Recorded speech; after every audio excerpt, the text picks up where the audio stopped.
Sparking Zero gave us both awesome and strange what-if stories. I've already covered Goku, Vegeta, and Gohan, so let's switch things around and do a villain this time. The Emperor of Evil himself, Lord Frieza. From what if Frieza killed the Z-Fighters, to what if he took Cooler to the Tournament of Power, there's a lot to unpack, so let's begin.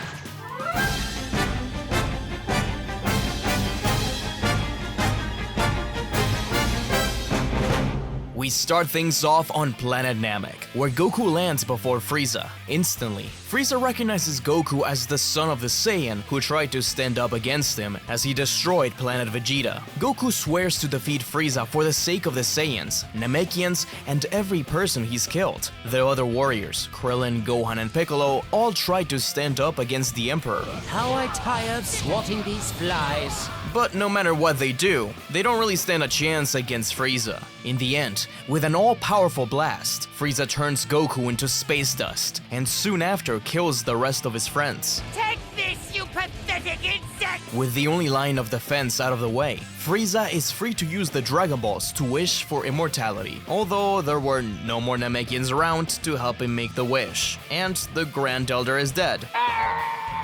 But hey, I guess ending the what if with Frieza trying to find a Namekian dictionary isn't exactly the most exciting. Now planet Namek is just another world in his roster, and soon the rest of the universe shall fall under his command. With Frieza victorious, he likely visited Earth and destroyed it just to be petty, as what ifs like Budokai 1 have also shown us. The Galactic Patrol already doesn't get in the way of Frieza, but with immortality, he will expedite the taking over of planets, becoming a universal threat, perhaps even setting his sights on other universes. But eventually, Shin would probably try and wake up Beerus to help out. After all, if Shin dies, so does the God of Destruction. Sure, Frieza is immortal, and Beerus can't kill immortal beings, but Beerus did trap the old Kai in the Z-Sword, so I could see there being an F-Sword at Beerus' planet in the future.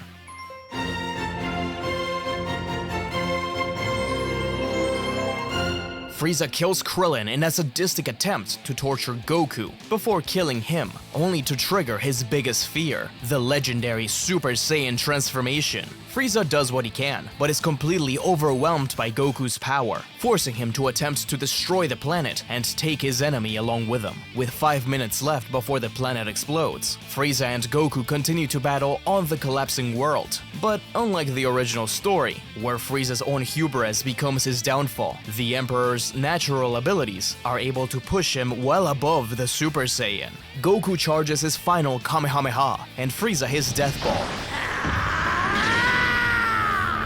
The two attacks clash in the middle, but as Goku's words echo in his mind, the Emperor musters the power to push back the blast. Damn! No matter the cost, I'm going to kill you! Okay! Haunted hell! Making Goku ragdoll back, he is knocked out of Super Saiyan, and Frieza is left alone in this dying world. He can't believe he did it, and he screams out to the sky in victory. He is so proud of himself on defeating Goku that he just gives up on becoming immortal. After all, if the Super Saiyan couldn't defeat him, no one could. The Frieza Force expands, but remembering just how close he got to being defeated on Namek, Frieza also starts training. Looks like a bit of Goku rubbed off on him. Thus, Frieza slowly becomes the strongest in the universe. I wonder if he would keep all those planets around. Maybe he doesn't destroy Earth this time, and just annexes it into his empire. So he'll have to deal with Majin Buu, and maybe even the androids. In fact, what if in this universe, since Goku is dead, Jiro reprograms the androids to try and kill Frieza instead of Goku? But with enough training, nothing's gonna stand in his way, and Universe 7 is in a really dark place.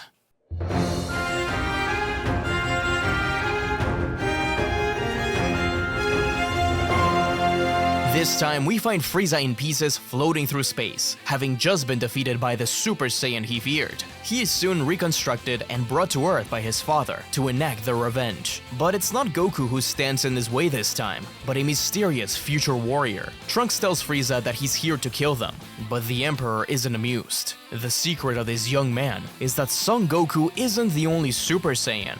Frieza and Trunks clash as the other Z fighters watch, but the cybernetic augmentations and rage Frieza felt was enough to surpass the Saiyan. Trunks laments that he couldn't buy Earth any more time. I guess the battle took a long time, since as the fight came to an end, a Ginu Force space pod landed, none other than Goku. Why he didn't just teleport in when he felt Trunks was dying is anyone's guess. But he's not going to stand idly by as Frieza destroys his home. This is exactly what Frieza wanted, rushing in at Goku. Despite Goku's training on Yardrat, he stands no chance against the Emperor, and so, with Goku's death, Frieza personally travels across the world, destroying it city by city, as punishment for his humiliating defeat on Namek. With his revenge completed, he and his father return to space to conquer even more worlds. Frieza's cybernetic upgrades were kind of a rush job to save his life. So now that there's nothing left to stand in his way, I'm sure he'll get a more refined version,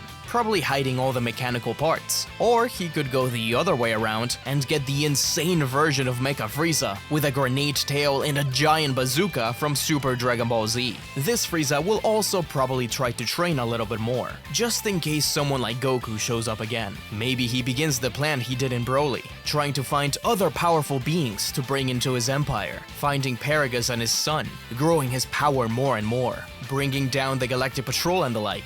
But a lot of these Frieza ones come down to, is Beerus gonna step in? Because their universal ranking is just gonna plummet. But if Frieza gets strong enough, I'm sure Beerus would be amused, and would want to keep him around, while also keeping an eye on him to make sure he doesn't get out of line. But in the background, Frieza and King Cold would be planning to expand beyond the reaches of Universe 7. Oh, how I hope that one day we get an arc in a different universe.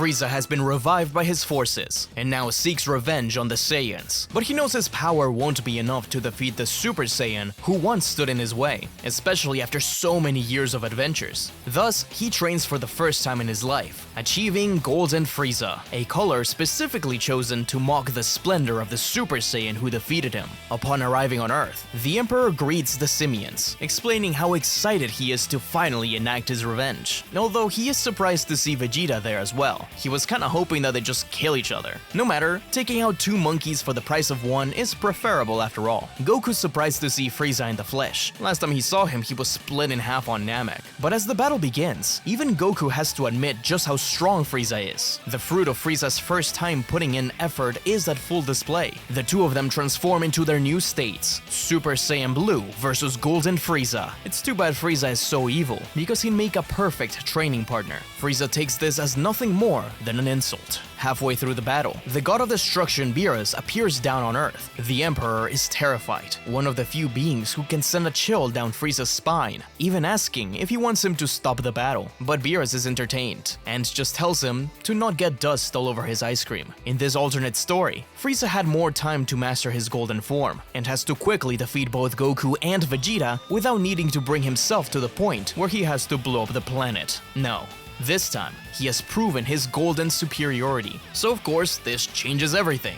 Goku and Vegeta lay on the floor defeated, and he gets ready to kill them both with a death ball. But just as he's about to launch it, Beerus steps in front of the Saiyans. Frieza descends, confused. He thought that his revenge meant little to Beerus. Was he wrong? But upon seeing Bulma standing behind him, Frieza cocks an eyebrow. Oh, the god is doing this for the Earthlings, isn't he? How rare for a god of destruction to want to preserve life. Beerus is annoyed at this presumption, and tells Frieza that normally he'd allow him to destroy Earth, but he still finds the planet useful. After all, it's because of its inhabitants that Frieza was able to reach this new form in the first place. Really, it seems like Goku's philosophy rubs off on everyone he faces. It was thanks to him and the humiliating defeat that Frieza pushed himself for the first time in his life. So, he will spare the planet, under two conditions. First of all, the god should not interfere in Frieza Force plans, and two, he will be allowed to use the Dragon Balls to revive his soldiers. Beerus has no objections, especially seeing as how, besides him and Whis, Frieza is now the strongest in the universe. And so, with Goku and Vegeta defeated, the Emperor brings his army back, the Ginu Force, Zarbon, and Dodoria. But their old power will not be enough in this new era, and so he begins training them to become the mightiest in all the universes. So a little more time passes, and Frieza once again meets face to face with Lord Beerus, who has a request. The Emperor is needed for the Tournament of Power. Frieza agrees, since if there's no universe, there's nothing for him to rule. But under one condition. Since the Dragon Team is allowed to choose the warriors for the team, he reasons that he should also be allowed to pick his teammates. He would perform better alongside someone he knows and trusts. Beerus asks Frieza who he has in mind, and we get something rare and interesting. Multiple what-ifs within a what-if. We get the option between Dodoria and Zarbon, the Ginu Force, King Cold, and Cooler out of all people. As far as I remember, this is the only time a movie-only character is used in the story mode. It's pretty cool, so let's take it one at a time.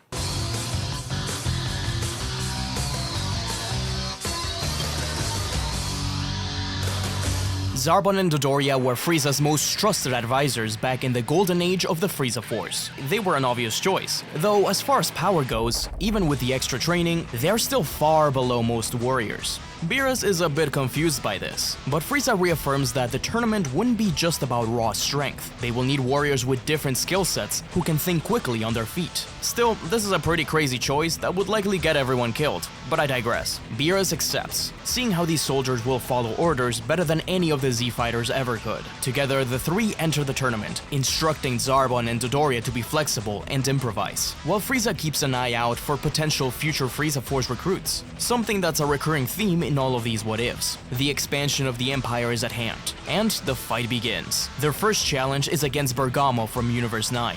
Frieza is insulted at the dogs barking at him, while Dodoria mocks him. Bergamo just calls him a fat ass when suddenly Kakunza lands to fight Frieza as well. Frieza really doesn't care for these animals and simply wants to fight them both at once, alongside his soldiers. I gotta say, it is an insane sight to see Zarbon and Dodoria in this scenario. One of the cooler ideas in this game, as silly as it is. But as their two enemies are defeated, another opponent enters the fray. Frost. Greetings. Hope none of you mind if I join the fun. What in the... Am I seeing double? 2 Lord Friezas? Don't make me kill the two of you. You should know better. There is only one Frieza. No one else compares. There can only be one true Emperor of Evil. Of course, no one could stand up against him, and Frost is easily dispatched. And thanks to his force, Frieza is able to keep his real power a secret until the final battle against Jiren, where he defeats the Pride Troopers using his golden form. Sadly, none of these really show the wish or anything like that, though the Grand Priest did mention that if a selfish wish was made, such as Frieza wishing for immortality, or the expansion of his empire into other universes, then Zeno would have simply erased everything. So it's not like much else could have happened going forward, unless Frieza thought of this and wished to become the Omni King himself. Now that would have been an insane turn of events, placing everyone under his control, but allowing the Saiyans to live and suffer under his rule. Goku and the others would have had to train and do everything they can. Maybe Beerus and the other gods of destruction eventually joined the rebellion against Frieza, or tried to escape to the Demon Realm, where the Omni King doesn't rule, though perhaps a little too dark of a future with Frieza as the lead.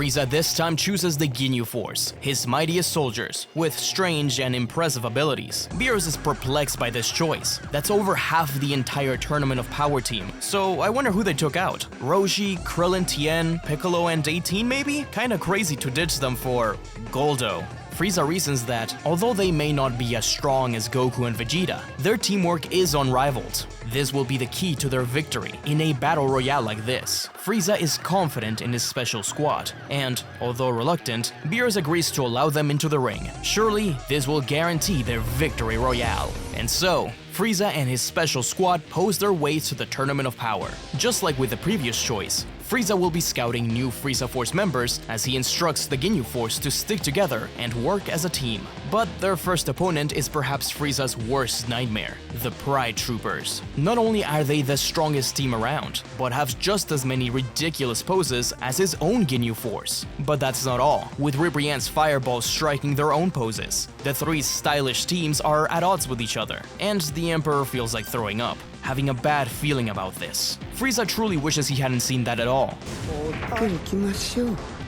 But if anything, this is exactly what Ginyu wanted to see, telling Frieza that any of these powerful and beautiful poses, I mean warriors, would make fine additions to their empire. Frieza scoffs. This is not what he needs under his command, especially not with that corny fashion sense. Ribrianne and the others take a huge offense to their beauty being insulted, and the battle begins. Let's make a show of it. While Frieza takes down Ribrianne, the Ginu Force teams up against the other fireballs. The Emperor really shows off, while the Ginyus loudly cheer for their Emperor, knocking their team out of bounds with a death beam. But they're not out of the woods just yet, as Toppo challenges them next. Toppo announces that Frieza is too great of a threat, and so this time, the Emperor commands the Force to stand back and watch, blocking anyone from interrupting. This is his battle to win. They scream out embarrassing words of encouragement, while Frieza turns his attention to the Pride Trooper. Frieza mocks Toppo's ideals of justice as meaningless in front of his might, pushing Toppo as far as giving up on those ideals for the sake of the power of the God of Destruction. But it's still not enough. To Frieza, he is nothing but another piece of garbage down the space garbage chute. With an explosion of ki, Toppo is defeated, and thanks to their teamwork, Universe 7 wins once more. It's kind of a missed opportunity not showing the Ginyu Force posing with like Anilaza in place of Ginyu's regular body, implying some crazy adventures off screen. I do hope the Ginyu Force convince Frieza to recruit some more stylish fighters into the Force.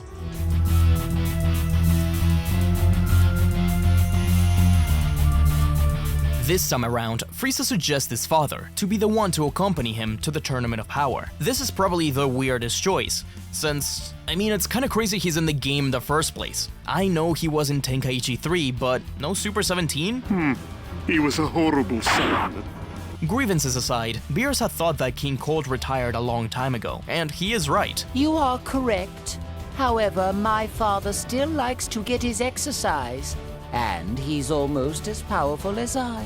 This is an insane thing to say, coming from a Frieza who's been training after Resurrection F. So, did he get Golden King Cold? Frieza says that his alliance with Goku is only temporary, and it would be better to have a true ally by his side. Beerus understands, counting on Goku to collect the other members. And so, Frieza and his father join the Tournament of Power, noting that they are not the only father-son duo here, since Goku and Gohan are also there. During the tournament, they will scout talented warriors from other universes. But of course, since we chose two racists for the Tournament of Power, the first target is the Universe 6 Saiyans. King Cold is disgusted by their presence. Frieza even asks if there's more monkeys in his neighboring universe, which, yikes. Kale is nervous, but Caulifla says that she'll handle this wannabe Frost. Frieza sees this universe where Saiyans didn't go extinct as the perfect opportunity. King Cold wonders if Frieza wants to bring in these Super Saiyans into the army, and all Frieza can do is laugh. Sure, he can't battle Goku, but he can beat these other Saiyans into submission. Sadly, he also can't kill them. Caulifla is tired of all the talking. She just wants to battle, which makes Frieza realize just how similar she is to the Saiyans he reigned over. But as Frieza overwhelms Caulifla, Kale explodes in rage, her power rising, overflowing, and knocking King Cold out of the arena. In the end, Frieza's hatred is enough to bring Kale to her knees. Kale, come on! Say something! But thanks to Caulifla's encouragement, she's able to get a hold of herself. With no choices left, the Saiyans fuse into Kefla. This only makes Frieza realize how desperate they must be to try something like that. But he's got his own party tricks, and he doesn't need anyone's help to do it. Before I send you both plummeting at once, here's a taste of my true form's unrivaled power! You gave yourself some gold plating? What a joke! Golden Frieza. Kefla mocks him and rushes in as they clash fists. But even fused, Frieza reigns supreme, and thanks to Frieza single-handedly taking them down, the rest of Universe 7 can save their energies for the final battle, winning the tournament. With the focus on the Saiyans in this What If, it makes me wonder if Frieza would be more interested in going outside of Universe 7 and trying to rule over the Universe 6 Saiyans instead, or just killing them, forcing Vegeta and Goku to team up with Kale, Caulifla, and Kaba in order to stop him. It's about time we get a new arc in a different universe.